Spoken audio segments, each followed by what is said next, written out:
Guðbrandur Einarsson þingmaður Viðreisnar hefur sagt af sér þingmennsku eftir að upp komst að hann hefði reynt að kaupa vændi fyrir 14 árum. Formaður flokksins segir að ákvörðun Guðbrands hafi verið rétt. Bandaríkjaforseti íhugar að setja toll á þau ríki sem eru ósammála innlimun Grænlands. 11 bandarískir þingmenn mótmæltu stefnu Trumps í heimsókn til Kaupmannahafnar í dag. Atvinnuvegaráðherra ætlar að leggja fram frumvarp í haust bann við hvalveiðum. Hún telur ekki ástæðu til að bregðast við áliti umboðsmanns sem segir að fyrrverandi ráðherrar málaflokksins hafi ekki fylgt lögum. Íslenska karlalandsliðið í handbolta vann 13 marka stórsigur á Ítölum í fyrsta leik liðsins á Evrópumótinu í Svíþjóð. Glæný sprotafyrirtæki hafa fest rætur í Grindavík.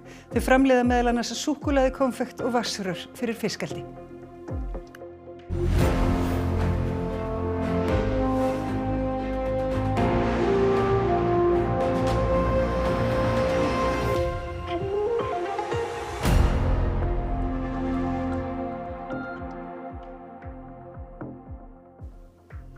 Gott kvöld.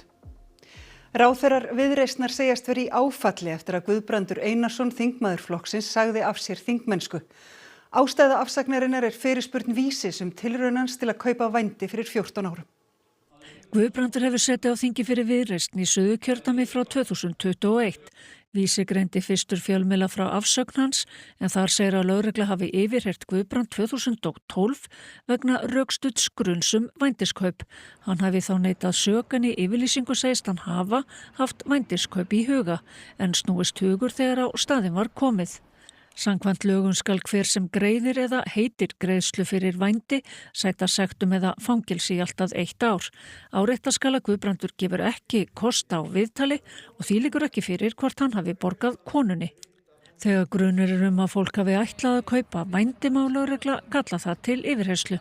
Þeir eru rökstuddur grunur að refsiverð háttsemi hafi verið framin.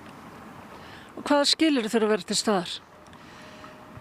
Já, til dæmis samskipti við seljanda vændis eða brotaþola eins og við kjósum að kalla það eða einhvers gögn eða tilkynning að slíkt brot hafi verið framið. Hámarksrefsing fyrir brot af þessu tagi 1 ár þannig að málið væri rauninni fyrnt í dag. Já, þetta vonbrigði. Þetta auðvitað erfitt mál en hann búinn að taka ákvörðun í þessu máli, erfið ákvörðun sem að mínum mati rétt. Tilefni alls þessa eru, eins og hann orðaði sjálfur, tilraun til að kaupa vændi árið 2012. Hvað finnst þér það? Ég ætla ekki að fara í vangaveltur út af þessu, bara þannig að þessi skýrt. Guðbrandur tók erfið ákvörðun rétta, hann búinn að axla ábyrgð strax. Sú afdráttarlausa ákvörðun sem hann tekur strax allavega til þess fallin að draga minna úr því falli á trausti sem annars hlýtur að verða í kjölfarið á öllum svona málum. Mér var auðvitað brugðið. Ég held að það sé heiðarleg lýsing á því. Þetta áfall. Það vantar minnst að góðan félaga en í ljósi aðstæðna þá tel ég nú að þetta hafi verið rétt viðbrögð hjá honum. Og hér var að sjálfsögðu rætt við Daða Má Kristófersson, Sif Þorbjörgu Sigríði Gunnlaugsdóttur og Hönnu Katrínu Friðriksson. Að öðru, Bandaríkjaforseti íhugar að leggja tolla á þau ríki sem eru ósammála því að Bandaríkin innlimi Grænland. Hann tilkynnti nýverið álíka tolla á ríki sem versla mikið við Íran vegna mótmælana þar í landi. And I may do that for Greenland too. I may put a tariff on countries if they don't go along with Greenland because we need Greenland for national security. So I may do that. Þetta sagði Trump eiginlega í framhjálplaupi á blaðamannafundi í Hvíta húsinu síðdegis þar sem heilbrigðismál voru til umræðu. Hann sagði ekki hve háir tollarnir yrðu, hverjum nákvæmlega þeir beindust að eða hvenær þeir tækju gildi. Hafa ber í huga að þó Trump hafi beitt tollastefnu sinni með einbeittum hætti síðan í fyrra vor, hefur gerst áður að hann tilkynni nýja tolla sem síðan komast ekki til framkvæmda. Töluverður fjöldi Evrópuríkja, auk Kanada og fleiri, það samstarfsríki Bandaríkjamanna í NATO, hafa sett sig upp á móti ásælinni Trumps í Grænland. Ísland þar á meðal. Það verður að koma í ljós hver áhrifin yrðu hér á landi. Nokkrum klukkustundum áður en Trump viðræði hugmyndir sínar í Hvíta húsinu komu 11 þingmenn Bandaríkjaþings til Kaupmannahafnar til fundar við danska þingmenn og stjórnmálamenn frá Grænlandi. Þingmaður demókrata segir skoðanir Trumps á Grænlandi úr takti við skoðanir flestra Bandaríkjamanna. We are showing bipartisan solidarity with the people of this country and with Greenland. They have been our friends and allies for decades. We want them to know we appreciate that very much. And the statements being made by the president do not reflect what the American people feel. Travl dag, vigtig dag, vil jeg også sige. Jeg gør mig ikke de store forhåbninger til, at det hele er løst efter i dag, men jeg tror, alle de ting, vi kan gøre for ligesom at tage noget intensitet ud, det er vigtigt. Heimsókn sendinefndarinnar ætlað að sýna fram á samstöðu danskra, grænlenskra og bandarískra stjórnmálamanna og var skipulögð áður en utanríkisráðherrar ríkjanna hittust í Hvíta húsinu á miðvikudag. Greenland needs to be viewed as our ally, not as an asset. And I think that's what you're hearing with this delegation. Dómstóll í Noregi dæmdi í dag 48 ára gamlan mann, Arfan Bhatti, í 30 ára fangelsi fyrir aðild að hryðjuverkaárás í Ósló árið 2022. 2 biðu bana og 9 særðust. Árásin var við næturklúbb þar sem fólk hafði safnast saman kvöldi fyrir Oslo Pride, gleðigönguna þar í borg. Dómari segir engan vafa leika á því að árásinni hafi verið beint að hinsegin samfélaginu í Noregi. Maðurinn neitar sök og ætlar að áfrýja dómnum. Samverkamaður Bhattis fékk árið 2024 30 ára dóm fyrir árásina. Hingað heim, atvinnuvegaráðherra segir ekki tilefni til að bregðast við áliti umboðsmanns Alþingis sem komst að þeirri niðurstöðu að fyrrverandi ráðherra málaflokksins hefði ekki fylgt lögum við afgreiðslu og umsókn Hvals hf. Hvalveiðileyfi. Umboðsmaður Alþingis telur að meðferð matvælaráðuneytisins á umsóknum leyfi til hvalveiða árið 2024 hafi ekki verið í samræmi við stjórnsýslulög. Málsmeðferðartími hafi verið of langur og ákvörðun Bjarkeyjar Olsen Gunnarsdóttur, þáverandi matvælaráðherra, að takmarka leyfið við 1 ár í þingjandi. Við því var brugðist í tíð síðasta ráðherra sem gaf út lengra leyfi. Það er líka verið að tala um málsmeðferðartíman og ráðuneytið bara þeirra skoðunar að sá tími hafi verið eðlilegur. Unnið að frumvarpi til laga bann við hvalveiðum hjá ráðuneytinu sem verður að líkindum lagt fram í haust. Kristján Loftsson, forstjóri Hvals hf. Sagði við Morgunblaðið rétt að ráðherrar sættu fjárhagslegri ábyrgð. Hvalur hefur þegar gert kröfu á íslenska ríkið vegna ákvörðunar Svandísar Svavarsdóttur að synja fyrirtækinu leyfi til hvalveiða árið 2023. Ekki liggur fyrir hvort samskonar krafa verði gerð vegna ákvörðunar Bjarkeyjar, en ekki hefur náðst í Kristján vegna málsins. Er einhver fjárkrafa komin inn í fjármálaráðuneytið? Nei, hún ekki komin fram og þetta fyrirtæki þarf samkvæmt íslenskum rétti að sýna fram á tjón áður en að slík krafa tekin til skoðunar. Starfsmenn Hvals hafa stemt fyrirtækinu vegna tapaðra launa í kjölfar ákvörðunar Svandísar. Niðurstaða þeirrar bótakröfu gæti reynst grundvöllur fyrir fyrirtækið að krefjast bóta frá ríkinu. Aftur út í heim. Handhafi friðarverðlauna Nóbels gaf Donald Trump verðlaunin sín í gær. Hún segir metnaðans fyrir frelsi Venesúela einstakan. Kannanir sýna að fleiri Venesúelamenn vilja hana sem forseta en þá sem nú gegnir embættinu. Loksins má ímynda sér að Trump hugsi verðlaunin sem hann ásældist svo mjög. The people of Bolívar are giving back to the heir of Washington a medal, in this case a medal of the Nobel Peace Prize, as a recognition for his unique commitment with our freedom.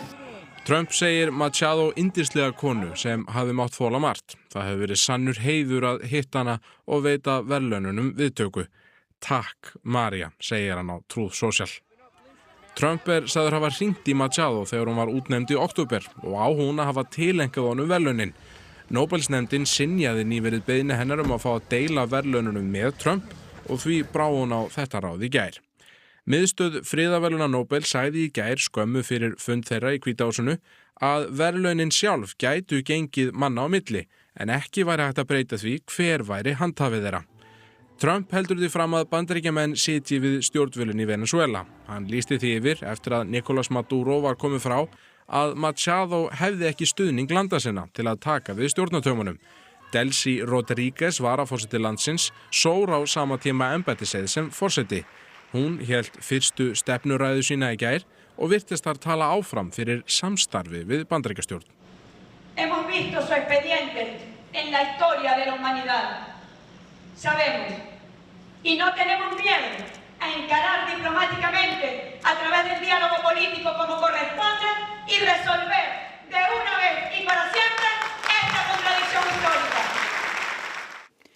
Venezuela búar virðast almennt ekki sjá eftir Nicolás Maduro.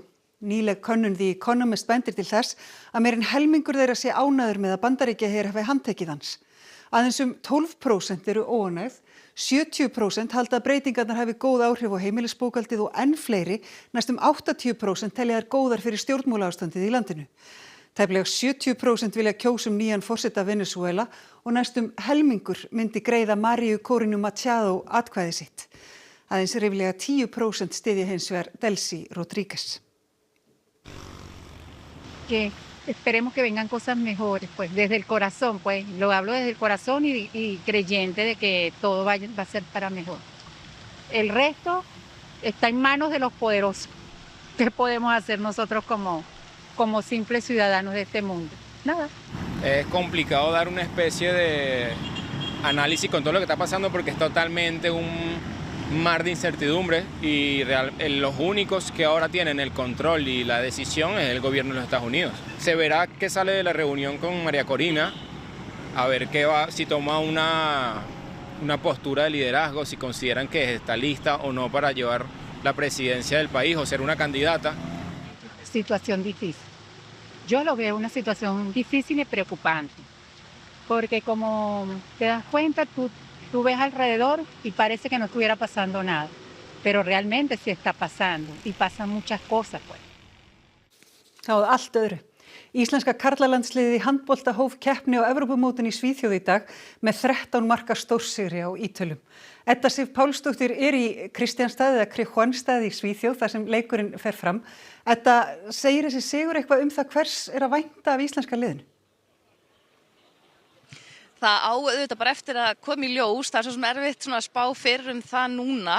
Janus Daði Smárásson sem var maður leiksins hérna í kvöld, hann hafði nú orð á því eftir leikin að þeir væri kannski meistari að vinna fyrsta leik, en svo getur alls konar gerst. En það líka auðvelt að fljúga hátt kannski eftir svona stóran sigur og svona margir góðir jákvæðir punkt. Góð frammistaða frá mörgum leikmönnum og gott að hrista svona vel úr sér þennan svona fyrsta leik skjálfta. Snorri Steinn Guðjónsson þjálfaraliðsins talaði mitt það hérna áðan í viðtali að hann færi mjög feginn á koddan í kvöld og það svona auðvitað gefur þetta svo góða orku einhvern veginn inn í hópin og líka alla þá næstu því 3000 íslensku stuðningsmenn sem að fylgja liðinu hérna eftir. Þannig að það er mjög góð stemming núna allavega, svo verðum við bara að sjá framhaldið. Hvenær svo næsti leikur? Næsti leikur strax á sunnudaginn á móti Póllandi og svo það Ungverjarnir sem allir svona kvíða svolítið fyrir. Þeir hafa strítt okkur í gegnum tíðina, þeir eru svo á þriðjudaginn. Og komist liðið svo áfram í milliriðlana, þá taka við 4 leikir þar, þannig að það svo sem nóg eftir af þessu. En maður finnur það hér svona í kringum völlin að fólk hefur mikla og góða trú á liðinu og þeir töluðu að sjálfur að það væri eitthvað svona góð ára svona í kringum það, einhver góð stemming og það eru fleiri sem hafa tröllatrú á þessu liði því það gera líka ungar og upprennandi handboltastjörnur á Akureyri. Herri krakkar, hvað eru þið búin að vera lengi að æfa handbolta? Ég byrjaði hitt í fyrra. Ég byrjaði líka í hitt fyrra. Og hversu góð eru þið í handbolta? Ég er mjög góð. Ég er bara líka góð. Haldið að þið endið í landsliðinu? Já, ég ætla að reyna það. Strákar, ætlið þið að fylgjast með EM í handbolta? Já. Í hvaða sæti heldur að þið lendum? Fyrsta. Ég muni komast langt allavega, sko að segja það. 8 lögusturt. Fyrsta kannski? Fyrsta. Hver ykkar uppáhalds leikmaður í liðinu? Það þarf að vera Óðinn. Ég myndi segja Viktor Gísli. Eiður. Minn Viktor Gísli. Ég man ekki hvað hann heitir. Hvaða ráð viljið þið þá gefa strákonum úti? Bara aldrei gefast upp og þjóðin stendur með ykkur. Bara ófeimnir og duglegir í vörninni. Já, duglegir. Baráttu og svona. Yfirhenda 50 og skjóta mörk og fara á æfingar. Eitthvað skilaboð sem þið vilja koma á framfæri til landsliðsmannanna? Bara trú á það. Já, algjörlega, hafa trú.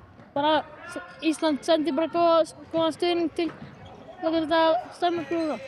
Gangi ykkur vel. Gangi vel. Mér langar bara að segja, þarna vel gert að vinna. Það var svo sannarlega. Og það ýmislegt fleira á döfinni í Grindavík en uppbygging eftir eldgos.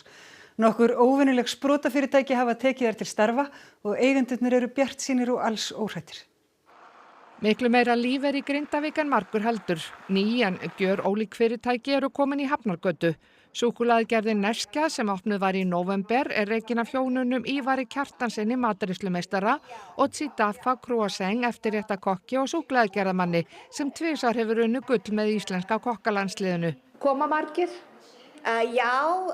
Jólin gekk mjög vel. Já, nóg að gera hjá okkar jólin. Næsti stóri dagur í súkkulaðigerðinni er 31. janúar. Þá verður nærri 1000 manna stórveisla í íþróttahúsinu. Ég er prófa eitthvað fyrir þorrablót, kannski malt, karamellu eitthvað og kannski bjór, móla eitthvað svoleiðis. Mjór er mikils vísir og hjónin eru bjartsýn. Það er mjög gott fólk hérna. Við líður vel hérna líka og já, ég held að við gengur vel í framtíðinni. Austar í Hafnargötu liggja hnausþykk plaströr meðfram húsnæði Þormóðs Ramma þar sem fiskur var unnin þar til nýlega. Altså, vi har valgt at få lokaler her, fordi at den er godt strategisk set i forhold til vores kundelokationer. Vik Nordic þjónustar sístækkandi fyrirtæki í landeldi og framleiðir stór rörakerfi fyrir kalt vatn, flytur inn og framleiðir rörafestingar og setur saman á byggingasvæðum. Lige nu her på Island, der er gang í fiskeopdrætten og det er den vi fokuserer på. Davíð er hálf íslenskur en hefur búið mestan hluta ævinnar í Danmörku þar sem hinn eigandi rekur danskan hluta Vik Nordic. 24 vinna hjá fyrirtækinu. Vi bor mere eller mindre alle sammen i Grindavik. Er du optimistisk for den vulkanubådsbil ved Grindavik? Ja, det forstyrrer ikke rigtig området, hvor vi er, lige her på havnen. Så jeg er ikke nervøs for det overhovedet. Rúmlega 1200 íbúðir fyrir 3000 manns gætu risið í Blikastaðalandi í Mosfellsbæ á næstu 7 árum. Til stendur að kynna nýtt deiliskipulag á komandi vikum. Við Blikastaði eru núna opin og græn svæði en það lítur út fyrir að það breytist því þar á að rísa nýtt hverfi. Fyrsti áfangi þessa nýja hverfis á að ná héðan frá Blikastöðum að ystu húsunum í Mosfellsbæ. Þetta er 30 til 35 hektara svæði og hér á að reisa 1200 íbúðir, bæði sérbýli og fjölbýli. Við erum að tala að fyrsti áfangin, hann kannski byggist upp á 7 árum og þannig að við erum auðvitað að tala mörg ár og jafnvel áratugi. Fyrsta skrefið er að auglýsa deiliskipulagstillögu og breytingu á aðalskipulagi. Bæjarstjórn Mosfellsbæjar samþykkti að gera það í vikunni. Þessi uppbygging hefur verið lengi í undirbúningi. Árið 2022 var gert samkomulag við landeigendur. Íbúum í Mosfellsbæ fjölgar 3000 með fyrsta áfanga hverfisins og 9000 með hverfinu í heild. Ræður sveitarfélagið við þessa fjölgun og til dæmis með tilliti til leikskóla og skóla og hana? Já, við auðvitað munum þurfa að byggja upp þegar hverfi verið fullbyggt. Þá erum við að tala 2 grunnskóla og 4 leikskóla og íþróttahús. En svona í fyrsta áfanganum þá miðum við 2 leikskóla og grunnskóla. Þannig að það þarf auðvitað að fylgja með þessari uppbyggingu. Mörgum finnst ný hverfi vera byggð of þétt og lítið tekið tillit til ljósvistar. Verður það vandamál hér? Sko þetta er auðvitað þéttara heldur en við höfum séð í Mosfellsbæ. Hins vegar er mikið af grænum svæðum. Regína segir að gróður og græn svæði hafi verið teiknuð inn í hverfið fyrst og síðan íbúðirnar í kring. Næstu vikur verða breytingarnar kynntar á íbúafundum og íbúum gefið svigrúm til athugasemda. En hvenær verður þetta þá að veruleika? Það er heilmikið ferli eftir í vetur. Þannig að við skulum bara bíða og sjá hvenær við okkur tekst að klára skipulagið og síðan í kjölfarið þá er hægt að fara að undirbúa uppbyggingu. Helmingur leikskólabarna er matvandur og 1 af hverjum 5 borðar innan við 10 fæðutegundir samkvæmt rannsókn sem miðar að því að fá börn til að vera duglegri að borða alls konar mat. Hvað finnst ykkur best að borða? Við vorum með nokkra leikskóla hérna á höfuðborgarsvæðinu og landsbyggðinni þar sem við vorum að skoða matvenni og fæðuvenjur leikskólabarna og svona fyrstu niðurstöður áður en að við hófum íhlutun þá erum við að sjá að helmingur barnanna sýnir einhver einkenni matvenni og það er hluti af börnunum sem að borða mjög einhæft eða bara fáar fæðutegundir. Hvað er uppáhaldsmaturinn þinn? Pasta. Pasta. Spagetti. Fiskur besti matur minn. 15 leikskólabarna borða einungis 10 fæðutegundir. Að það gæti verið næringarskortur til staðar þarf ekkert endilega að vera, en það væri þarna alveg ástæða kannski til þess að skoða mataræðið nánar. Einhver matur sem vondur á bragðið? Chili. Og mér finnst það sterkt. Salat. Fiskur sem má geta fíluvondur. Svona eins og skata eða svoleiðis? Já. Það sem þau fúlsa helst við eiga erfiðast með að borða eru beiskar fæðutegundir og það er náttúrulega helst grænmeti og svona grófmeti sem þau eiga erfiðast með, en þau eru minnst að fúlsa við sætum mat. Hún segir vel hægt að snúa þróuninni við og nota bragðlauka þjálfun til að koma í veg fyrir eða draga úr matvendni. Í fyrsta lagi að kalla þau ekki matvend, ekki pressa á þau. Ekki þrýsta á þau að smakka og borða matinn. Við viljum ekki verðlauna þau heldur með mat. Þannig að við erum ekki að verðlauna þau kannski með ís eftir að þau hafa borðað grænmeti sitt og þess aftar. Hvað er skrítnasti matur sem þú smakað? Salat. Hvað er skrítið við það? Út að smakast vont á bragðið. Tómatar. Kálút, það bragðast og svo glas. Íslensku bókahönnunarverðlaunin voru afhent í fyrsta sinn í dag. Veitt voru verðlaun í 2 flokkum, annars vegar fyrir bókarhönnun og hins vegar fyrir bókarkápu. Verðlaunahátíðin var í Hönnunasafni Íslands í Garðabæ. Hennar rödd, sögur kvenna af erlendum uppruna á Íslandi var verðlaunuð fyrir hönnun ársins og bókakápa skáldsögunar Mutsungu þótti best. Félag íslenskra bókaútgefenda og Félag íslenskra teiknara standa að verðlaununum og nánar má lesa þetta á rúv.is. Og þá víkur sögunni sögu til Hafnarfjarðar. Í Bæjarbíó er alltaf verða tilbúið fyrir stórtónleika með Jónasi Sig og ritvélum framtíðarinnar. Er ekki svo, Hólmfríður Dagný Friðjónsdóttir? Jú, heldur betur. Þessi salur verður smekkfullur eftir kannski 20 mínútur. Það eru margir sem upplifa svona janúar blues eftir hátíðarnar. Er þetta meðal við því? Ég myndi segja það. 100%. Það er ekkert alveg á svona hverjum degi sem þið öll komið saman? Nei, við erum svona höfum það fyrir sig einmitt akkurat í þessu janúar erfiðasta skammdeginu að þá komum við saman hérna hljómsveitin Jónas Sig og Ritvélar framtíðarinnar og tökum tónleika og bara við erum hérna í kvöld og morgun í Bæjarbíó. Er að koma einhver ný músík frá ykkur? Það er aldrei að vita, sko, það er aldrei að vita. Það gerist þá einmitt svona í skammdeginu. Kom einhverja hugmyndir og eitthvað einsæði, sko. Best að láta bara verkin tala, þannig að hérna líka segja neitt það í bili allavega. Einmitt, eigum við ekki bara að ljúka þess á smá tóndæmi? Endilega, takk fyrir.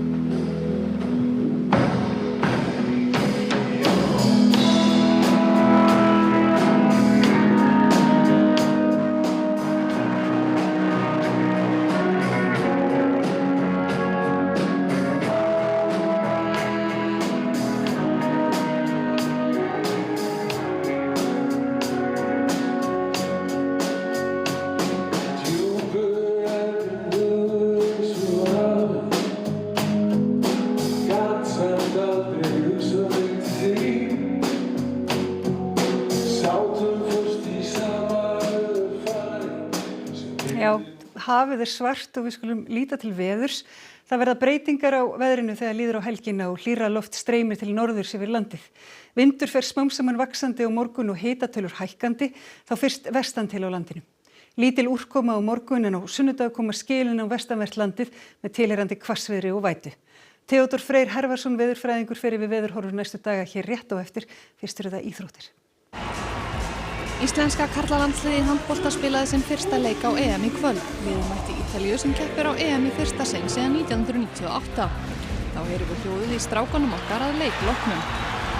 Skautaparið Júlía Silvía Gunnarsdóttir og Manuel Piazza kepptu til úrslita á EM í listdansi í gærkvöld. Við séð ekki af íþróttum hér eftir andartak. Þá skulum við fara yfir helstu atriði þessa fréttatíma. Guðbrandur Einarsson þingmaður Viðreisnar hefur sagt af sér þingmennsku eftir að uppkomst að hann hefði reynt að kaupa vændi fyrir 14 árum. Formaður flokksins segir að ákvörðun Guðbrands hafi verið rétt. Bandaríkjaforseti íhugar að setja toll á þau ríki sem eru ósammála innlimun Grænlands.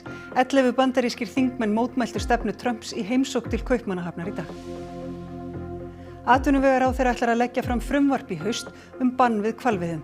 Hún telur ekki ástæðu til að bregðast við áliti umboðsmanns sem segir að fyrrverandi ráðherrar málaflokksins hafi ekki fylgt lögum. Íslenska karlalandsliðið í handbolta vann 13 marka sigur á Ítölum í fyrsta leik liðsins á Evrópumótinu í Svíþjóð. Glæný sprotafyrirtæki hafa fest rætur í Grindavík. Þau framleiða meðal annars súkkulaðikonfekt og vatnsrör fyrir fiskeldi. Þessum fréttatími að ljúka og komið að íþróttum og veðri. Næstu fréttir í útvarpinu klukkan 10 í kvöld og nýjustu fréttir má alltaf finna á rúv.is. En við sendum ykkur með þetta veganesti inn í helgina. Verið sæl.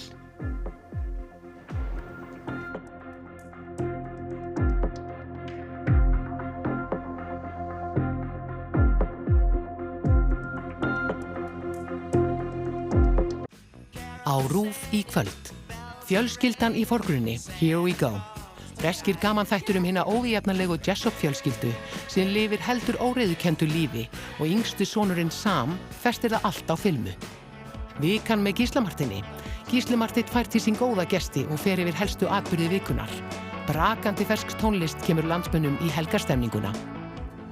Ljósmóðurinn Call the Midwife. 13. þáttaröð breska myndaflokksins Ljósmóðurinnar sem byggður á sannsögulegum heimildum ljósmæður og skjólstæðinga þeirra í fátækrahverfi í Austurborg London á 7. áratugnum.